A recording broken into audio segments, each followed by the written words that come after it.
Halo Cinegrip, balik lagi di trailer reaction sama gua Rashid Hari. Ya ini dia sepertinya yang kalian tunggu-tunggu ya. Ini ada film yang jadi ini intinya lanjutan lah ya. Ini film horor lanjutan dari salah satu film Indonesia paling what the fuck dalam beberapa tahun terakhir. What the fuck jeleknya tapi ya. Dan kemarin pada saat trailernya itu, teaser sih lebih tepatnya, ini teaser ya, belum full trailer. Pada saat teasernya rilis tuh si Arya semangat banget anjing. Wah ini nih di react ya anjir. Udah kayak nggak sabar untuk menonton mahakarya ini di bioskop kayaknya si bapak tuh. Ya itu ada yang berjudul Jembatan Sirotol Mustaqim, film yang satu universe ya sama the one and only, apalagi kalau bukan Siksa Neraka. Dan buat yang sudah tidak sabar, ini film sayangnya baru akan tayang 9 Oktober. Jadi masih Agustus, September, masih 3 bulanan lagi lah. Mohon bersabar guys, ini nepatin sama bulan-bulan Halloween, jadi masih agak lama ya. Ini gue yakin pasti bakal banyak yang sangat-sangat tidak sabar untuk merasakan itu ya, movie gasm lagi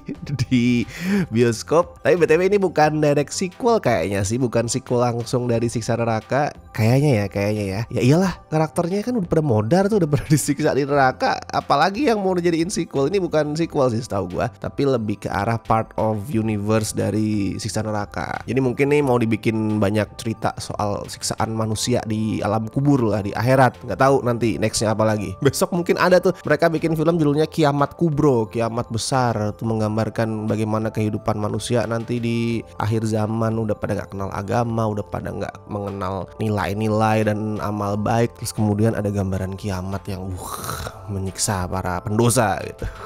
Aduh, apa gue malah ngasih ide ke mereka ya. Tapi coba menurut lo apalagi nih yang bisa jadi bagian Siksa Neraka Universe kira-kira nanti? Silakan tulis di kolom komentar ya. Intinya mah yang tentang siksaan-siksaan diterima manusia yang berdosa setelah mati lah. Coba silakan di komen. Tapi FYI dikit nih ya, buat teman-teman yang mungkin nonton video ini bukan muslim atau muslim tapi belum tahu, Jembatan Sirotol Mustaqim nih yang jadi judul itu adalah jembatan yang menghubungkan Padang Mahsyar. Padang Mahsyar itu tempat berkumpulnya manusia ya setelah kiamat sama surga. Nah intinya setelah manusia tuh, semua manusia ditimbang amal baik dan amal buruknya, mereka harus ngelewatin jembatan itu. Kalau misalkan lolos ya udah sampai ke surga. Tapi kalau misalkan gak lolos, jatuh ke bawahnya, dan di bawahnya itu adalah neraka jahanam.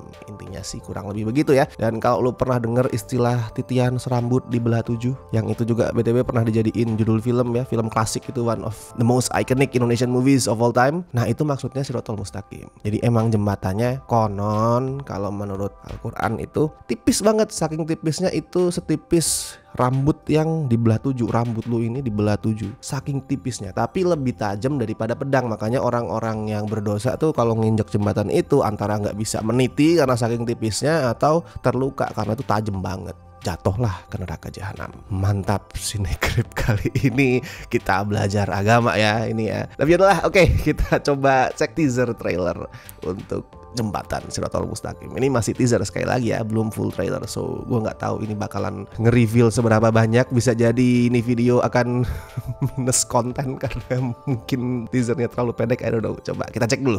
Dana dari pemerintah yang akan turun untuk pemulihan desa Asa itu menyentuh 100 M. Setengahnya bisa kita ambil karena turunnya pasti akan bertahap. Oh, koruptor ya. Bantuan ke desa Asa. Mayat. Nih belum ada siksaannya. Wah. Apa itu tadi?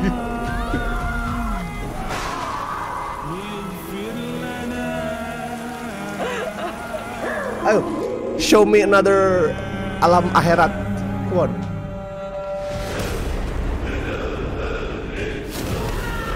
Wah.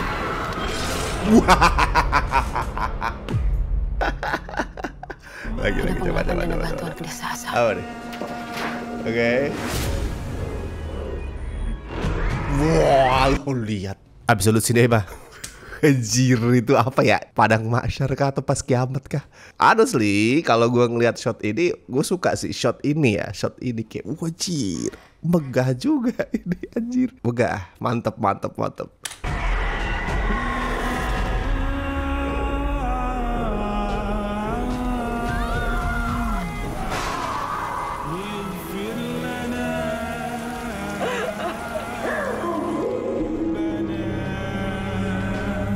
tebakan gua ceritanya berarti tentang koruptor tadi yang menggelapkan dana ini itu bla bla bla bla bla. Terus si karakternya Imelda Therrin ini sama tadi kayaknya Mike Lucock ya, itu berusaha menyelidiki, nggak tahu kaitan mereka apa, apakah jurnalis atau orang yang terlibat di kasus itu jadi korban atau apa. Tapi terus kemudian ketangkep, mungkin si Mike itu dia mati ya, ada shotnya dia terbaring, si Imelda ini mungkin di abuse or something, gue nggak tahu. Terus akhirnya meminta bantuan kepada Tuhan gitu. Karena upayanya sendiri sudah tidak kuat, jadi kayak minta bantuan sama Tuhan, tolong azab orang-orang itu. Wah, mungkin kayak gitu sampai akhirnya para koruptor itu masuk neraka. Wah ini bus ada tentakel anjing. Ada kraken. Oh, ada tadi. Kraken. CGI-nya, wih. Just. Sejujurnya nih ya, nonsens kalau misalkan ini film kemudian diharapkan jadi sesuatu yang akan membuat penontonnya tuh tobat. Enggak. Jujur aja, kita datang pada saat nonton film ini adalah pengen lihat gore, dan gue berharap memang gore-nya itu ya udahlah sekalian aja, kalau mau dibikin over the top ya udah over the top gitu. Kita tadi itu a good sign sih, walaupun kalau kita ngomongin CGI masih agak kasar tadi ya. Tapi tiba-tiba ada apalah itu kraken. Itu kan kelihatan over the top banget tuh, kayak B-movie, kayak gue lagi nonton film monster zaman dulu gitu. Tapi BTW ini yang bikin beda ya. Sutradaranya ini udah bukan Anggi, tapi saudaranya sendiri sih, masih si Bonti Umbara ya. Terus yang nulis naskah juga ganti. Di sini yang nulis naskah Erwanto Elfadullah yang sebelumnya sempat bikin Di Ambang Kematian. Nah, gue suka tuh Di Ambang Kematian. Itu satu dari sedikit film Indonesia horor yang bisa munculin feel tragis. Kayak anjir, pada saat gue nonton tuh ini film third act-nya bener-bener cuman ngajak penonton nungguin sesuatu hal yang tragis yang udah nggak bisa digagalin lagi. Feel-nya depresif banget. Biasanya kan kalau film horor kita tuh masih hopeful ya, di third act tuh mau kemudian bad ending lah atau apa, tapi tetap ini kita harus kalahkan iblis ini. Nah, Di Ambang Kematian tuh nggak kayak udah pasrah gitu. Ya memang seperti ini nasib tragis kita. Itu bagus sih, itu bagus. Maksud gue adalah semoga ini sisi Jembatan Siratal Mustaqim bisa munculin kesan-kesan yang mirip. Nggak cuman ngandelin, ya walaupun jual utamanya tetap gore ya, tapi nggak cuman ngandelin gore yang datang di third act. Karena gue yakin gore-nya nggak akan dari awal. Gore-nya tuh pasti disimpan di klimaks tuh, cuman pendek. Butuh drama manusia yang kuat. Feel tragis itu tadi bisa nolong drama manusianya supaya lebih, ya at least nggak boring lah. Gue harap kalaupun nggak berhasil jadi emosional, minimal nggak yang bikin ngantuk gitu. Ini gue pasang ekspektasi nggak tinggi-tinggi lah. Selama bisa ya mungkin 2 kali lipat lebih bagus daripada Siksa Neraka, gue udah puas. 2 kali lipat tuh terkesannya banyak ya, tapi kan Siksa Neraka, aduh, gue males lah ngomongin sejelek apa itu film. Tapi kalau misalkan 2 kali lipat aja lebih bagus, itu udah decent. Kita tunggu ya tanggal 9 Oktober.